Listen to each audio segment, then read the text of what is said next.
Hey, what's up, people? Piz out here, and my month-long October Halloween-A-thon is rolling right along. Today I'm going to bring you guys my review of Halloween 4, The Return of Michael Myers, released in 1988. But first I want to talk about the period of time between the release of Halloween 4 and the catastrophic release of Halloween 3 Season of the Witch. Of course, the Michael Myers-less Halloween that left such a bad taste in everybody's mouth. And that sort of left the Halloween series in limbo. There was some legal wrangling over, who had creative control of the series and who owned the rights to the series. Eventually, the rights reverted back to Mustafa Akkad and his company, Compass International. He, of course, financed the original Halloween back in 1978, and he decided to take the series back to its roots and to let everybody out there know, without a shadow of a doubt, that in Halloween 4, Michael Myers was back. Halloween 4 takes place 10 years after the events of the original Halloween. Michael Myers has been in a comatose state for the past 10 years, and in this high security lockdown mental asylum. For one reason or another, they decide that they want to move him from that facility to another facility, and doesn't work out very well. Michael Myers finds himself stalking familiar terrain on the streets of Haddonfield, only this time he is not after Laurie Strode. He is after Laurie Strode's daughter, Jamie, played by Danielle Harris. Halloween 4, The Return of Michael Myers, is memorable to me for a lot of reasons. First and foremost, as a kid, growing up, being a horror geek and just a video store, a guy who's in the video store way too much, I used to rent Halloween 4 and Halloween 5, which I'll talk about in the next video, on what seemed like a monthly basis. I wore those VHS tapes out, the old CBS Fox VHS tapes of Halloween 4 and 5. I'm not sure what it was about the two films, to be honest. They are both very dissimilar as in tone, in style, and more so in substance.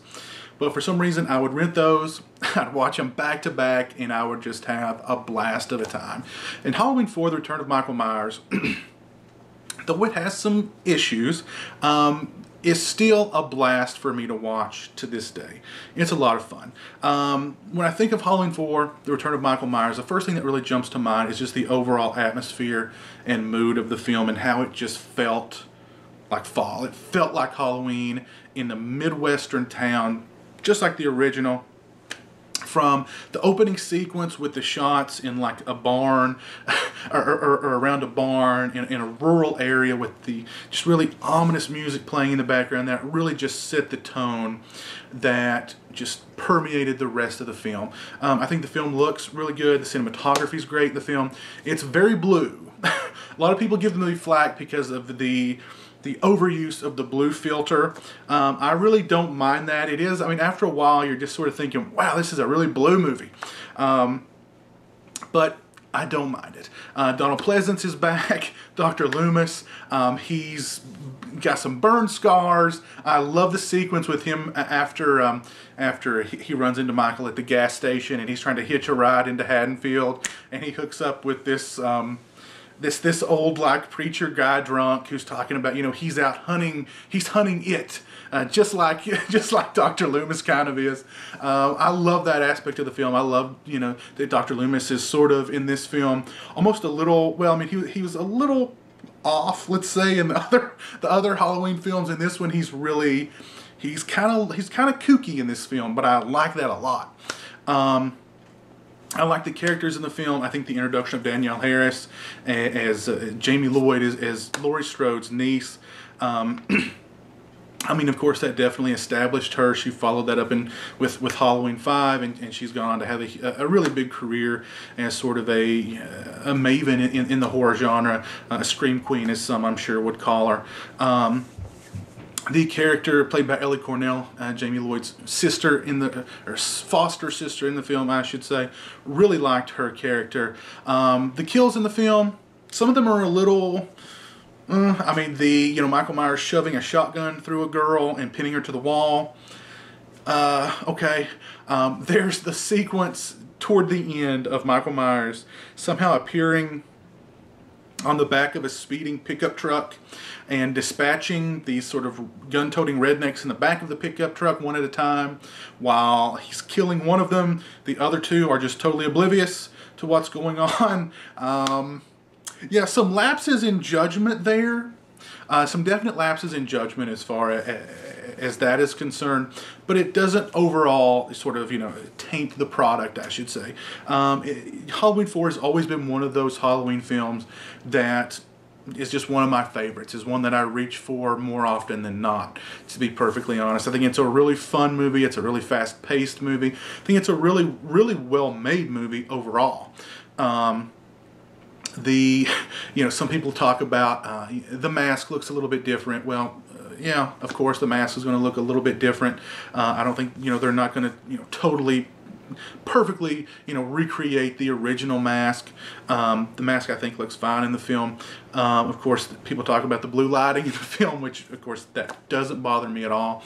But yeah, there's some lapses in judgment. It's not the strongest as far as, screenplay or memorable actors overall is concerned. But it's just a really fun, fast-paced slasher movie, and it definitely reestablished the Halloween franchise, and it put Michael Myers back on the map, whereas he was in limbo for many, many years following the release of Halloween 3. The movie was a huge success. It was #1 at the box office for 2 straight weeks.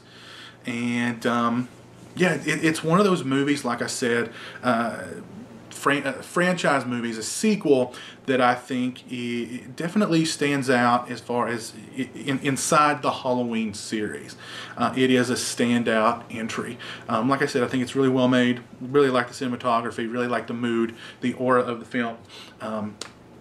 And most of the characters, I think, are really strong. Of course, the introduction of Jamie Lloyd, played by Danielle Harris. I think the ending of the film is also very strong and could have possibly, led into some far more interesting territory than where we went with Halloween 5, with, Jamie Lloyd kind of, in an odd way, the evil is kind of transferred from Michael over to her, and the ending of the film sort of reflects that, and could have led to some interesting things. It's kind of a shocking ending, to be perfectly honest, with poor Dr. Loomis just screaming, "No, no, no!" But yeah, I really like Halloween 4.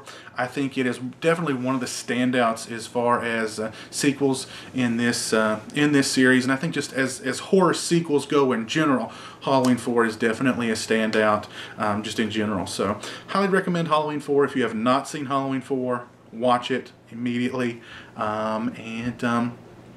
Anyway, leave in the comment section your guys' thoughts and feelings on Halloween 4.